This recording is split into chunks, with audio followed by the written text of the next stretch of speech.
If God exists and He loves us, He's omnipotent and He wants nothing else to have us again with Him, to have this eternal relationship with the Atma, then why are we suffering?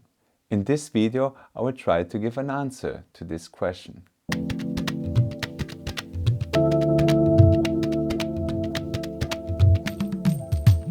If the highest experience is to be with our beloved, the soul longs for nothing else than to be with God.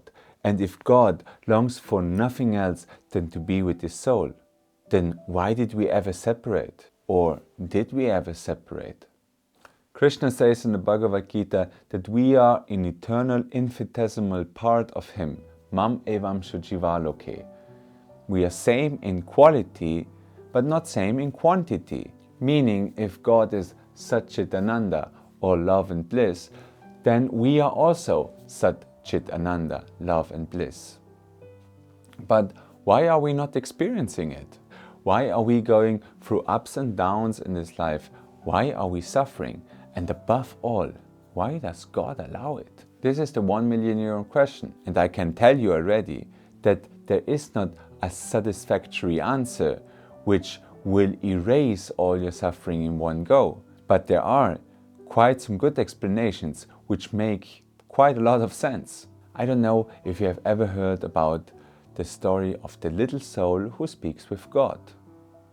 So the little soul speaks with God and asks, God, who am I? And God says, you are the light. And the soul answers, I know that I am the light, but what does it mean to be the light? Because this light was one sun ray surrounded by infinite sun rays. So God answered, if you want to know what it means to be the light, then you have to go through the world of duality. Then you have to go through the world of darkness. And that's when the journey started. In another scenario, one soul asked itself, what does it mean to forgive? And a soul which was close by said, you know what? Let us go into the world of duality. There I will hurt you very badly, so that you can forgive me and experience what true forgiveness is. When God heard that, He was very touched and said, that's a very good idea, but watch out. Never forget where you came from and never forget who you truly are. So in these little stories we can see that existence and life is actually a means for experience. A means to experience ourselves, or in other words, God experiencing Himself.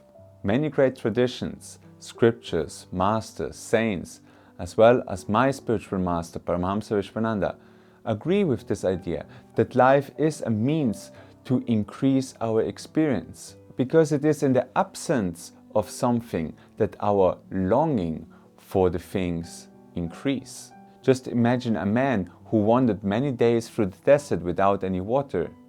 Just a drop of water or a glass of water will satisfy him so greatly, much more than somebody who has plenty of water.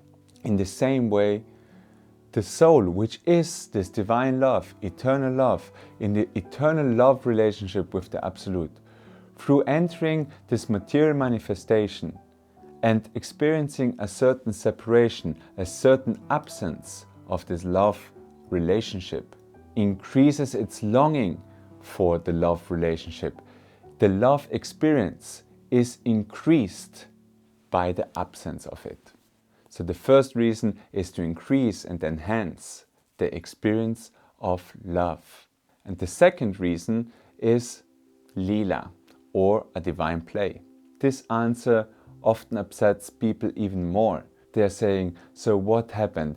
God is somebody who just plays with us, He enjoys when we are suffering? No, the question is, who is suffering? Who is that son or daughter? Who is that husband or wife? Who is that child? Who is that friend? Who is that individual? Isn't it always this eternal soul which is part of Him? So who is truly suffering? It is not the true self which is suffering. It is the ego, the mind and the senses which are suffering. And that is not who you are. Do you watch movies with only happy endings, with no extra spice, with no drama, with no romance, with no ups and downs? No, you wouldn't watch such a movie.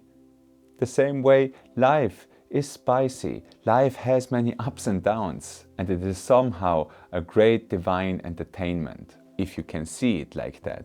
But as I said in the very beginning, these answers are obviously not satisfactory, especially if you are in trouble, especially when you are suffering. So let me give you one last thought. Imagine yourself sitting in a burning house. It is hot, it is intimidating, it is scary, and the flames are about to devour you. What are you thinking in that moment? Are you contemplating, who made this fire? Was it maybe the neighbor who put it on fire? Or was it an electrical shortcut? Or was it a candle which burned down? Are you wondering in that moment what the reason for that fire is? Or are you wondering more how to get out of that miserable, troublesome situation? I guess it's number 2, to get out of that miserable and troublesome situation. Well, the same thing is in your life. If you are troubled, if you are suffering, it doesn't make too much sense to understand where does it all come from and why you are in the situation you are in. The fact is, you are in the situation which you are in. And if it's a troublesome situation which is endangering you, your thinking is, how can I come out of that situation? And that is where the spiritual path starts, where the masters, saints and scriptures have given many instructions, many practices, so that we can actually grow spiritually, disidentify from this wrong identification, and experience more and more the bliss of our true self and our eternal love relationship with the Absolute. I hope that these ideas of why creation happened and what is the reason for the incarnation of the soul help you to find some peace in life.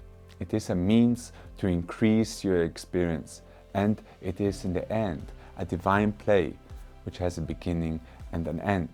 So don't stop by that idea, but dive deep within, experience who you truly are, and experience your love relationship with God. And you will see that every situation which happens in your life, good or bad, pleasant or unpleasant, they're all there to transform you, to purify you, so that you can more and more experience who you truly are and what your relationship with the Almighty is. How can we grow in our experience and see more and more that this is the truth? Through different spiritual practices, through yoga and meditation, through pujas, through rituals, chanting the name of God, through good association, through satsang, and above all, through the presence of saints and masters.